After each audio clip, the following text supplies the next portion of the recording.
我不知道有没有机会可以跟你来一个合唱版，掌声鼓励一下。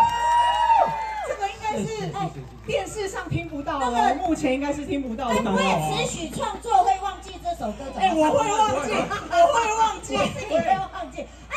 我懂了，因为是新歌，所以你找词曲创作来帮我助阵，是不是？没有，因为现场的明亮粉丝也好多，你们也想要听他唱的版本吧？对不对？而且很难得有机会，我们男女合唱的版，真的，对不对？谢谢，而且完全没有蕊过，我们也不知道等一下要怎么分。哦，原本这首歌是你独唱，对，是我独唱，也是我专辑的主打歌。我跟你讲，很简单啦。因为他的创作他一定懂嘛，对，你就这样，你接不下去你就甩头给他这样，对，他会自己，他一定会想办法自己接，他一定 OK 的，他很厉害。竟然给我出这一出啊！我觉得 OK 了，明亮啊，其实我后来我才知道，原来他以前就有在比赛，对，然后我就有跟他说，我以前都有看你比赛，哎呦，真的，你从小就我真的有看他比赛，后来才知道原来他就是他。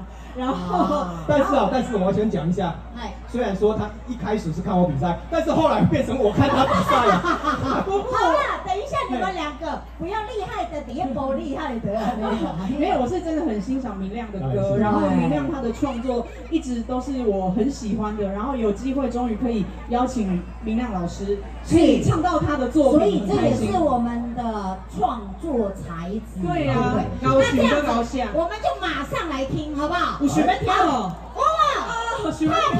听到哎。好，那我们就来咯，带来这个合作版的好不好？好，这个爱你到底为什么首唱。